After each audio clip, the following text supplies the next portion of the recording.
என்னோட ஸ்கூல் டேஸில் weekly 2 days ஆகுது எங்கம்மா இந்த முட்டைக்கொத்து சாதத்தை செஞ்சு கொடுத்துருவாங்க. இந்த முட்டைக்கொத்து சாதம் செஞ்சு கொடுக்குற அன்னைக்கு மட்டும் ரொம்பவே இன்ட்ரெஸ்டடாக வேகமாக போய் ஓப்பன் பண்ணி சாப்பிட்ருவேன். எப்படி பண்ணுறதுன்னு பார்க்கலாமா? ஃபர்ஸ்ட் அதுக்கு ஒரு குழிக்கரண்டி அளவு எண்ணெய் ஊற்றிக்கலாம். எண்ணெய் சூடானதும் 1 ஸ்பூன் கடுகு சேர்த்து கடுகு வெடிக்க விட்டுலாம். கடுகு வெடிச்சு வந்ததும் கருவேப்பிலை சேர்த்து கருவேப்பிலையை வெடிக்க விட்டுலாம். 2 பெரிய வெங்காயத்தை நீள்வாக்கில் கட் பண்ணி இது கூட சேர்த்து நல்லா வதக்கிக்கலாம். வெங்காயம் பொன்னிறமாக வதங்கி வந்தது 1 தக்காளியை நீள்வாக்கில் கட் பண்ணி அதையும் இது கூட சேர்த்துக்கலாம். நெக்ஸ்ட் இது கூடவே இஞ்சி பூண்டு பேஸ்ட் சேர்த்து நல்லா வதக்கிக்கலாம். தக்காளி அண்ட் வெங்காயம் நல்லா வதங்கி வர இந்த ஸ்டேஜில் 1 ஸ்பூன் வரமிளகாய் தூள், 1 ஸ்பூன் குழம்பு மிளகாய் தூள், தேவையான அளவு உப்பு சேர்த்து நல்லா வதக்கிக்கலாம்.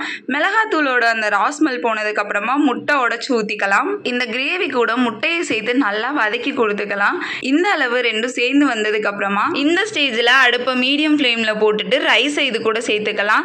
இது கூடவே 1 ஸ்பூன் அளவு மிளகுத்தூள் சேர்த்து நல்லா கலந்து கொடுத்துக்கலாம். ரைஸ் உடையாத அளவு மெதுவாக கலந்து கொடுத்துக்கலாம். அவ்வளோதாங்க, நம்மளோட முட்டை கொத்து சாதம் ரெடி ஆயிடுச்சு. உங்களுக்கு தேவைப்பட்டா நீங்கள் கொத்தமல்லி கூட சேர்த்து இதில் சர்வ் பண்ணலாம். நான் கருவேப்பிலை சேர்த்துருக்கனால கொத்தமல்லி எல்லாம் சேர்க்க மாட்டேன், அப்படியே தான் சர்வ் பண்ணுவேன்.